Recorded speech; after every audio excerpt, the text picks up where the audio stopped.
अस्सलाम वालेकुम dear viewers, I am Altaf Hussain and you are welcome in social studies. आज का जो हमारा टॉपिक है वो है करैक्टरिस्टिक्स ऑफ रूरल कम्युनिटी। सबसे पहले हम रूरल कम्युनिटी की डेफिनेशन पढ़ेंगे कि रूरल कम्युनिटी है क्या। उसके बाद इसकी करैक्टरिस्टिक्स पर बात करेंगे कि रूरल कम्युनिटी की कौन कौन सी खूबियाँ हैं। तो स्टार्ट करते हैं अपना टॉपिक। बिस्मिल्लाहिर्रहमानिर्रहीम। सबसे पहले हमारे पास है रूरल कम्युनिटी। रूरल कम्युनिटी है क्या? एक कम्युनिटी एक ऐसी कम्युनिटी जिसमें लोग एक दूसरे से बड़े फासलों पर रह रहे हैं, उनकी जो पॉपुलेशन डेंसिटी है वो बहुत लो हो, ठीक है, एक दूसरे की इनफॉर्मल सोशल लाइफ हो, वहाँ सिंपल एक कल्चर हो, लोग एक दूसरे के साथ दूर दूर तक एक दूसरे के साथ फेस टू फेस इंटरेक्शन में हो, वहाँ पर मॉडर्न सोशलिटीज का फुकदान हो और वहाँ पर लोगों के दरमियान एक आला दर्जे की यकसानियत पाई जा रही हो। ऐसी जो कम्युनिटी होती है इसको हम रूरल कम्युनिटी कहते हैं। तो ये हम पढ़ते हैं कि rural community is a natural phenomena. ये एक नेचुरल फिनोमिना है, एक कुदरती अमल है जिसमें it is the present in almost every society of the world. ये हम दुनिया की तमाम तर सोसाइटीज़ में एग्जिस्ट करती है। इसकी जो कैरेक्टरिस्टिक्स हैं वो करेक्टराइज्ड बाय द लो। ये इन जो करेक्टरिस्टिक्स के बेस पर हम इसको पहचान सकते हैं। By low population rate, simple culture, informal social life, high degree of homogeneity and lack of modern facilities. यहाँ पर ऐसी कम्युनिटी जिसमें एक पॉपुलेशन रेट स्लो हो, वहाँ पे पॉपुलेशन डेंसिटी कम हो, ठीक है, सिंपल कल्चर पाया जा रहा हो, वहाँ इनफॉर्मल सोशल लाइफ हो, वहाँ पे लोगों के दरमियान एक आला दर्जे की यकसानियत पाई जा रही हो, वहाँ मॉडर्न सोसाइटीज़ का फुकदान हो, तो ऐसी जो कम्युनिटी होगी उसे हम रूरल कम्युनिटी का नाम देंगे। लोग ऐसी कम्युनिटी में बसने वाले लोग उस रूरल कम्युनिटी का पार्ट होंगे। तो उसके बाद हमारे पास जो मेन टॉपिक है वो है रूरल कम्युनिटी का जो करेक्टरिस्टिक्स हैं। सबसे पहले हमारे पास है कि लो पॉपुलेशन। यहाँ की जो पॉपुलेशन होती है वो लो होती है। तो लोग ज़्यादा से ज़्यादा वहाँ पर 2 से 3 हज़ार तक लोग बस रहे होते हैं और लोगों के दरमियान एक मैक्सिमम जो होती है इंटरेक्शन होती है वो एक दूसरे के साथ जो साइज होता है कम्युनिटी का, वहाँ पॉपुलेशन का ज़्यादा नहीं होता। तो the population of is usually low in such communities and the smaller units of in rural communities are designed as the village having a maximum population of 2 to 3,000। ज़्यादा से ज़्यादा लोग इस कम्युनिटी में लोगों की तादाद 2 से 3 हज़ार पर एक विलेज जैसा एक स्मॉलर यूनिट्स होते हैं, ठीक है, जो विलेज की तरह एक छोटे छोटे यूनिट्स होते हैं जो कि इस कम्युनिटी में पाए जा रहे होते हैं। उसके बाद हमारे पास है हॉस्पिटैलिटी। यहाँ पर जो लोग होते हैं वो बड़े मेहमान नवाज होते हैं। इसकी जो हॉस्पिटैलिटी का जो कंसेप्ट है वहाँ पर रूरल कम्युनिटी में बहुत ज़्यादा पाया जाता है और लोग एक दूसरे से बहुत ज़्यादा कनेक्टेड होते हैं। रूरल कम्युनिटी में जो लोग हैं उनकी जो मेहमानों के साथ है वो रवैया बड़े अलग से होते हैं देन द अर्बन कम्युनिटीज़, ठीक है। The people in the rural communities are जो होते हैं लोग वो बड़े मेहमान नवाज होते हैं। One of the main reason for development of this hospitality has been the need to stay in touch with. जो सबसे बड़ी रीज़न है लोगों की इस चीज़ से कनेक्ट हॉस्पिटैलिटी की, यहाँ पे वो लोगों का जो बैरूनी दुनिया है उससे ताल्लुकात जो होते हैं कायम रखने के लिए, ठीक है। लोग जो होते हैं वहाँ के जो बाहर के लोग आते हैं वो उनको बहुत सारी जो इंफॉर्मेशन होती हैं आउटर वर्ल्ड की, ठीक है, वो उन्हें प्रोवाइड करके जाते हैं। पहले ज़मानों में तो इसकी बहुत ज़्यादा रुझान पाया जाता था, ठीक है, इसमें क्योंकि जो लोग आते थे, मेहमान आते थे, तो वो पिछले कई इलाकों की उन्हें खबरें प्रोवाइड करके आते थे कि फ़लाँ इलाके में ये सूरत हाल है, फ़लाँ जो इलाका है उसमें ये सूरत हाल है। उनके दरमियान कम्युनिकेशन का जब सोर्स नहीं था। अभी तो ये बहुत ज़्यादा कम रुझान हो गया है, लेकिन फिर भी जो जो मेहमान नवाजी की जो इनकी खासियत है ये अभी तक भी मौजूद है। इसके बाद हमारे पास है कि ट्रेडिशनल रिक्रिएशन। जो उनकी रवायती तफरियात होती हैं वो बड़े जोश खरोश से मनाई जाती हैं।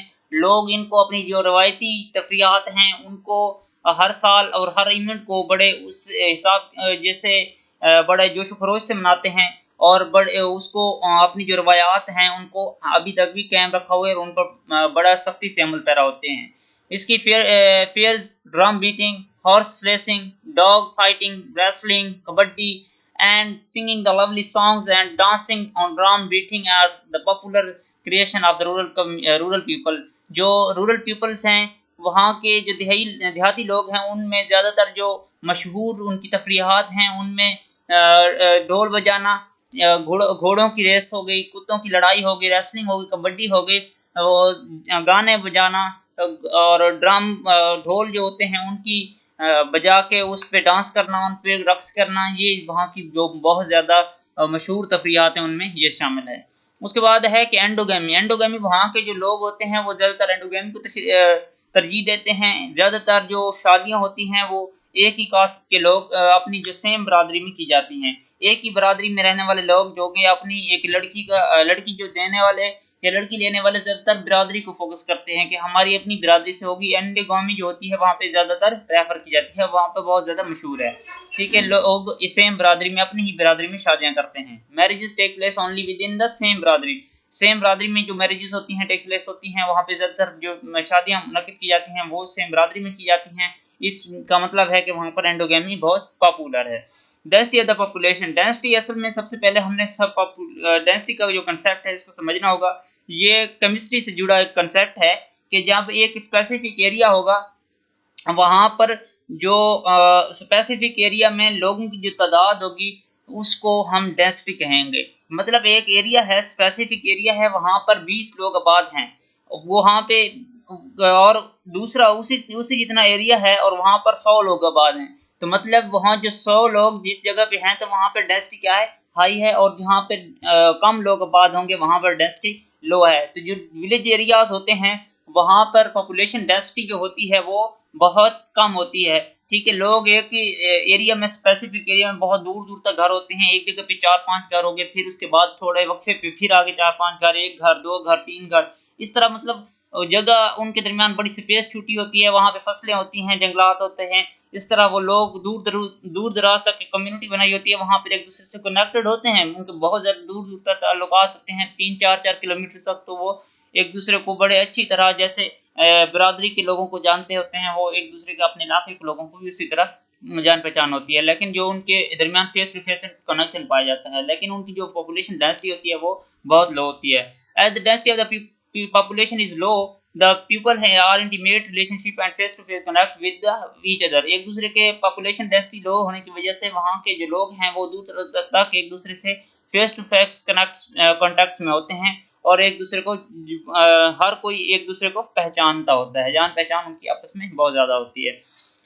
उसके बाद है कि सबसिस्टेंस इकोनॉमी। जो उनके दरमियान इकोनॉमी है वो ज़्यादातर किस चीज़ पर बेस कर रही होती है, ज़्यादातर जो लोग होते हैं वहाँ का उनको जो ऑक्यूपेशन होता है वो एग्रीकल्चर बेस होता है, या उनका जो पेशा होता है वो ज़राअत से या इससे जो जुड़े और शोबे हैं इनसे होता है।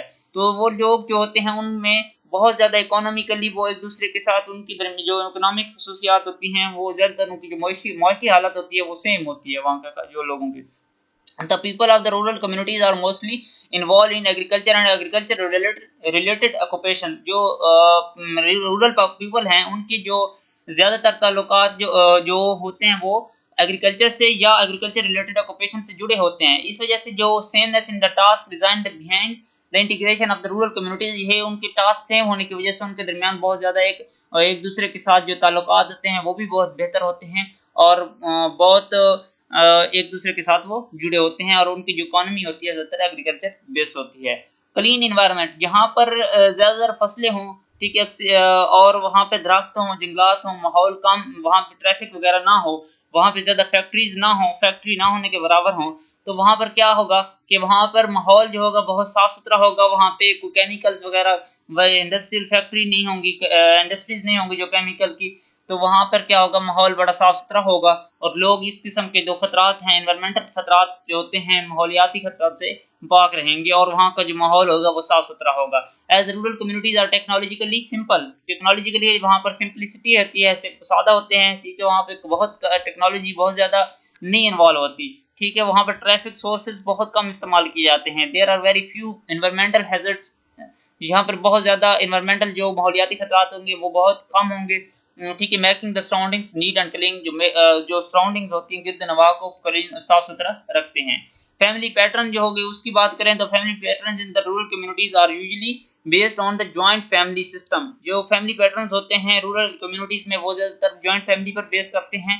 And their children along with other kinship occupy the same house hold, और जो लोग होते हैं वो ज़्यादातर, क्योंकि जो फैमिली पैटर्न है ना इसका दही इलाकों में, तो वहाँ लोग जॉइंट फैमिली सिस्टम में रहते हैं, ठीक है। एक वालिद है, उसके जो चिल्ड्रंस जो हैं, जो मैरिड चिल्ड्रंस हैं वो भी उसके साथ रह रहे होते हैं। एक घर में तकरीबन 3 से 4 फैमिलियां, 5 6 फैमिलियां वहां पे एक ही घर में बस रही होती हैं। तो वहां का जो एक घर का साइज होगा वो भी बड़ा होता है, और वहां के जो लोग होते हैं वो एक दूसरे के साथ ज्वाइंट फैमिली में रह रहे होते हैं, और वहां के जो फैमिली सिस्टम है से बिल्कुल ही अलग किस्म का एक अंदाज पेश कर रहा होता है। ठीक है, the family pattern in the rural communities are usually based on the joint family system. ठीक है, ज्वाइंट फैमिली पर बेस कर रहे होते हैं। The parents and the children along with the और other kinship occupy the same household. एक ही जो उनका घर का एक सरदार होता है, एक ही सरदार के वो मातहत रह रहे होते हैं। ठीक है, सरबराह के मातहत रह रहे होते हैं। To the population in the rural communities in low. ठीक है, रूरल कम्युनिटीज में जो पॉपुलेशन लो होती है, लेकिन जो एक घर का जो साइज है वो ज्यादा होता है, क्योंकि वहां पे जॉइंट फैमिली सिस्टम है। डिवीजन ऑफ लेबर उनमें बहुत कम होती है, क्योंकि ज्यादातर जो लोग होते हैं एग्रीकल्चर या इसके साथ इसी एक ही जैसे शोबों से जुड़े होते हैं। वहां पर ऑक्यूपेशनल जो अपॉर्चुनिटीज होती हैं वो बहुत कम होती हैं, और वो लोग जो होते हैं डिवीजन ऑफ लेबर का में नहीं मुलविस होते। वहां पर सभी लोग एक ही जैसे शोबों से जुड़े होते हैं। Due to homogeneity of the work, एक यानी जो वर्क की यकसानियत की वजह से लोग डिवीजन जो होती है वो ज्यादा कम्प्लेक्स नहीं होती। There are few occupational opportunities, यहाँ पर बहुत ज्यादा जो पेशों के जो मौके हैं वो बहुत ज्यादा कम होते हैं, बहुत कम होते हैं, चंद एक होते हैं। इस वजह से जो रूरल एरियाज हैं यहाँ पे डिवीजन ऑफ लेबर का कंसेप्ट कम पाया जाता है। इंस्टीट्यूशनल अरेंजमेंट, जो इंस्टीट्यूशनल अरेंजमेंट्स हैं वहाँ उसकी पे बात की जाए, the social institution are simple and one can find much complexity, जो cannot be find the much complexity with respect to the institutional arrangements in rural communities। जहाँ पर जो institutions होते हैं वो वहाँ पे बहुत ज़्यादा एक सादा सा निज़ाम होता है। ठीक है, ज़्यादा एक बड़े कोई इंस्टीट्यूशन वहाँ पे बड़े इदारे तो मौजूद होते नहीं हैं, थोड़े बहुत एक इदारे मौजूद होते हैं। जो इंस्टीट्यूशन अरेंजमेंट बहुत ज़्यादा होती है, और वो इस वजह से ये यहाँ पर इनमें इंस्टीट्यूशंस की कोई कम्प्लेक्सिटी या वहाँ पेचीदगी नहीं पाई जाती। लेकिन द मॉडर्न फैसिलिटीज, वहाँ जो मॉडर्न फैसिलिटीज होती हैं, ठीक है, जदीद सहूलियात की कमी होती है। ड्यू टू द सिंप्लिसिटी, क्योंकि वहाँ पर ट्रैफिक नहीं होगी। ठीक है, वहाँ पर जो टेक्नोलॉजिकली इंडस्ट्रीज नहीं है, वहाँ पर जो मॉडर्न फैसिलिटीज हैं उनका फुकदान तो ऑटोमेटिकली होना है। Due to simplicity of institution and organization, the rural communities lack the access of the modern facilities like the health, communication and transportation। ठीक है, वहाँ पर जो ऑर्गेनाइजेशंस हैं या इंस्टीट्यूशन हैं उनकी इतनी वो सिंप्लिसिटी की वजह से, उनकी जो सादगी की वजह से लोग जो होते हैं रूरल कम्युनिटीज़ में मॉडर्न फैसिलिटीज़ की बहुत कमी होती है। वहाँ पर हेल्थ फैसिलिटीज़ जो होगी, कम्युनिकेशन जो के आलात जो होते हैं वहाँ पर उनकी कमी होती है, और ट्रांसपोर्टेशन हो गई। ठीक है, एजुकेशन की जो सहूलियात हैं वहाँ उनका बहुत ज़्यादा फुकदान होता है, और लोगों के पास ये फैसिलिटीज़ ना होने के बराबर होती हैं, और वो अपनी जो ज़रूरियात हैं उनको पूरा करने के लिए वो अर्बन एरियाज की तरफ रुजू करते हैं। सोशल चेंज की बात करें तो रूरल कम्युनिटीज़ में बहुत कम ही सोशल चेंज होती है। उसको एक सोशल चेंज लाने में बहुत ही अरसा लगता है। एक नई चीज़ वहाँ पे इंट्रोड्यूस होती है तो उसको अडॉप्ट करने में लोग सालों साल लगा देते हैं। ठीक है, वहाँ पे लोग जो होते हैं ज़्यादातर पढ़े लिखे नहीं होते, और अपने ही शोबे से जो रवायती तरीकों पे वो ज़्यादा अमल कर रहे होते हैं। जो अपने रवायती उनका जो निज़ाम है उसको वो ज़्यादा उस पर यकीन रखते हैं, और उसको तोड़ने से वो मना करते हैं, बल्कि उसके साथ रेजिस्ट, उसके खिलाफ मुज़ाहमत पेश करते हैं। जो अपनी उनकी जो सोसाइटी की जो कल्चरल चेंजेस होती हैं उनको खिलाफ मुज़ाहमत पेश करते हैं। People in the rural communities believe in the traditionalism, वो ट्रेडिशनलिज्म में जो रिवायती तरीक़ाकार में वो रजू करते हैं, बिलीव यकीन रखते हैं। And any new pattern takes a long time to get the adopted, कोई भी नया पैटर्न होगा उसको अडॉप्ट करने में बड़ा एक लंबा अरसा दरकार होता है। और जो लोग होते हैं people resist to socio cultural changes, जो सोशल जो कल्चरल जो समाजी या कल्चरल चेंजेस होती हैं, सकाफती चेंजेस होती हैं, उनके खिलाफ लोग मुज़ाहमत पेश करते हैं। उसके बाद हमारे पास है सेलिब्रेशन ऑफ इवेंट्स की जो सेलिब्रेशन होती है, जो कोई खास इवेंट्स होते हैं वहाँ पर उन सेलिब्रेशन का भी अलग तरीका होता है। लोग बड़े जोशो खरोश के साथ खुशी के इवेंट्स को मनाते हैं मिलकर, और जो कोई गम का कोई ऐसा इवेंट होता है जैसे फौतगी हो गई, ठीक है, किसी घर में कोई गम आ गया है तो वो सारा जो इलाका होगा वो भी उसके साथ उसी तरह बराबर का शरीक होगा। ये नहीं कि घर में साथ में गम है और दूसरे लोग उनको पता भी ना हो, बल्कि वो एक दूसरे के साथ बड़े कनेक्टेड होते हैं, और दूर दराज तक लोग एक दूसरे के काम में शरीक होते हैं। जब खुशी के मकामात हों तो तब कोई मौके हों तो उस वक्त भी लोग एक दूसरे के साथ बहुत ज़्यादा मिलकर जोश व खरोश से उसकी खुशी में शामिल होते हैं। The traditions, customs, rituals and the ceremonies celebrated at the occasions of happiness and the sadness, also show the little change within the decades। एक मतलब उनमें जो सोशल चेंजेस होती हैं वो तो बहुत लो होती हैं, और ये जो लोग होते हैं वो एक दूसरे की खुशी और गम में बहुत ही जो एक दूसरे के साथ बहुत ही कनेक्टिविटी के साथ कनेक्ट होते हैं, बहुत अच्छे से एक दूसरे के साथ बिहेव कर रहे होते हैं। होमोजेनिटी, उनके दरमियान बहुत ज़्यादा यकसानियत पाई जा रही होती है। लोग एक दूसरे के साथ ड्रेसिंग सेंस में, अपने लैंग्वेज पैटर्न्स जो होते हैं, फूड, अपने जो खाने खुराक वगैरह, इसके हिसाब से जो उनके घर होते हैं उसके हिसाब से एक दूसरे के साथ ज़्यादा कनेक्टेड होते हैं। उनके घरों का जो निज़ाम होता है वो भी तकरीबन सेम होता है। यकसानियत लोगों के दरमियान पाई जा रही होती है। The language pattern, the styles of the dresses and the type of the food and the other ways of living are homogeneous which create the mechanical solidarity। जो according to Durkheim, यही जो mechanical solidarity इनके दरमियान एक इत्तेहाद कायम करता है, यकजहती कायम होती है, वो क्या है कि इनमें जो लैंग्वेज पैटर्न्स होंगे वो सेम होंगे, उनके ड्रेस स्टाइल होंगे वो एक सेम होंगे, एक जैसी खुराक, वो फूड जो होता है, फूड पैटर्न्स होते हैं वो सेम होते हैं, जो एक दूसरे के साथ वो बहुत ज़्यादा यकसानियत रखते हैं। In such condition the social solidarity exist. और यही वजह है कि उनके दरमियान जो ऐसी सिचुएशन पे उनके दरमियान एक समाजी यकजहती पाई जाती है। And the degree of collective consensus and noted higher. और ये जो उनके दरमियान कलेक्टिवनेस की जो डिग्री है उसको भी बहुत आला दर्जे पे नोट किया गया है। ये था आज का हमारा टॉपिक, जिसमें हमने सबसे पहले रूरल कम्युनिटी की डेफिनेशन पढ़ी, उसके बाद इसकी करैक्टरिस्टिक्स पे बात की। तो इसमें काफ़ी सारे पॉइंट्स कवर किए गए हैं। अगर अभी भी आपका कोई क्वेश्चन हो तो आप कमेंट से पूछ सकते हैं। वीडियो पसंद आई है तो वीडियो को लाइक और चैनल को सब्सक्राइब करते जाइएगा। मिलते हैं नेक्स्ट लेक्चर में, तब तक के लिए अल्लाह हाफिज़।